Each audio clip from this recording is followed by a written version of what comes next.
Hello again, fourth grade. Time for another chapter of Because of the Rabbit, which, by the way, we are almost done with. We only have a few chapters left. Scared had been training in secret. She was miles ahead with Excited nowhere in sight. More than anything, I wished school were over and I could go to my room, close the door with Lappy, and never come out. It was so unfair. Lappy could have died if Dad and I hadn't rescued him, and he loved me now. The girls kept talking as they ate their lunch, but I hid the rest of the pickles in the napkin. I didn't even care about pretending that I liked them anymore. How could this have happened?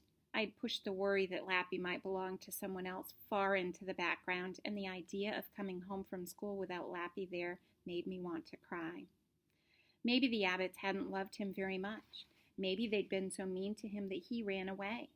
And even if they had loved him, Iris said the posters were down, so they must have given up on finding him. Maybe they had a new rabbit by now.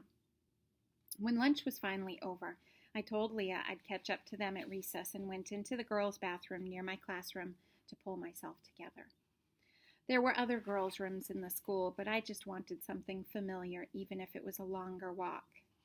I'd hoped to have the bathroom to myself, but there was another girl washing her hands. I picked a sink close to the door, and I didn't look at her. I didn't know what to do. I had only agreed to give Lappy back if the shelter called. I never agreed to go looking for his owner. But a small, whiny, know-it-all voice inside me whispered, "But it's not right to keep him if he doesn't belong to you."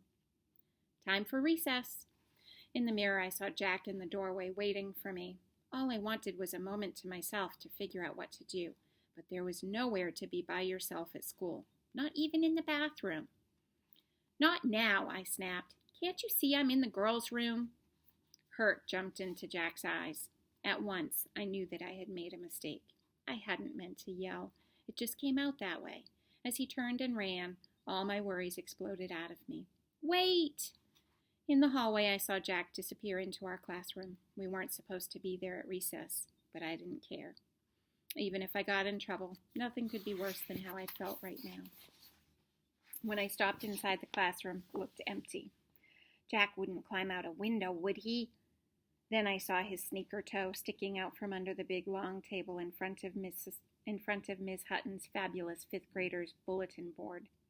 I crawled under the table with him. Jack's face was buried in his arms, across his knee.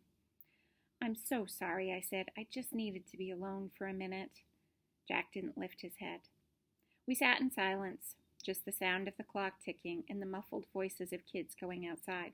All morning I had wished the clock would go faster, but now I didn't want those hands to move at all. In fact, I wished I could go back to the night before school started, before I realized how hard it was all going to be, back when Lappy was just mine, and anything seemed possible. But I guess anything includes bad things, too. "Something horrible happened at lunch," I said quietly.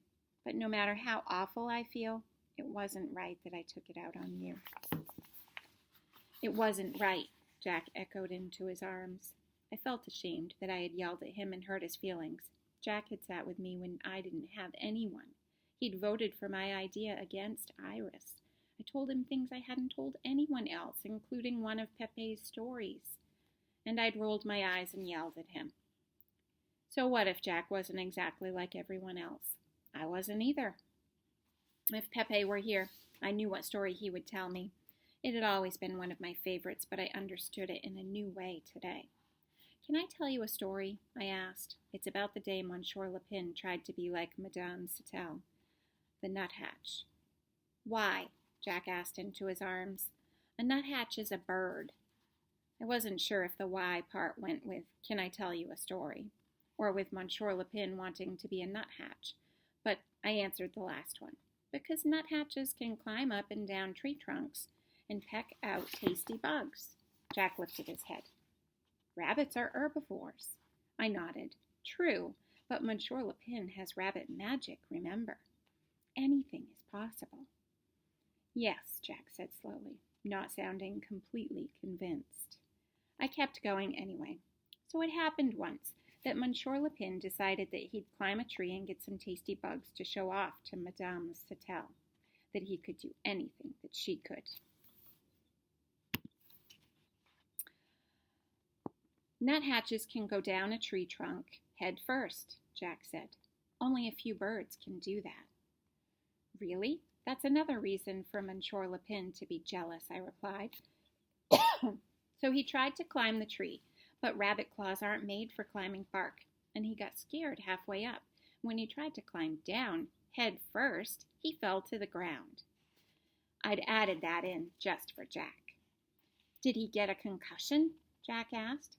No, he was only embarrassed, not hurt, I said. And then Madame Sautel said, Silly Monsieur Lapin, you'll never be a nuthatch. You are a rabbit. Then she flew up into the trees and climbed down the tree trunk head first with food to share with him. They ate together as friends. So it was. I looked at Jack. That's one of my favorite stories. I think it means that a real friend will like you for you. And even if you aren't exactly alike about everything, that's okay. I gave a small shrug. It gives you something you need. It gives you something to need from each other. Sometimes I have to be Emma Nuthatch, Jack said. I smiled, the first real smile since lunch. That wasn't what I was planning to say, but I guess it worked. And you are Jack Rabbit, I replied. We stayed under the table so long that my legs ached and I heard the kids coming in from recess. I couldn't move, though. Not yet. I felt safe under there, and when I crawled out, that safe feeling would be over. I'd have to deal with the napkin in my pocket. The horrible thing that happened at lunch was about Lappy, I said quietly. Someone lost a rabbit, and maybe it's him. Jack stared at me. Maybe it's him? I nodded, tears filling my eyes. I'm scared to find out if Lappy belongs to that other family.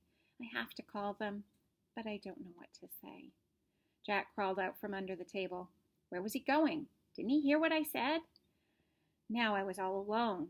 Then I heard Jack ripping pages from his notebook. What are you doing? I asked, coming out from under the table. Cue cards, he replied.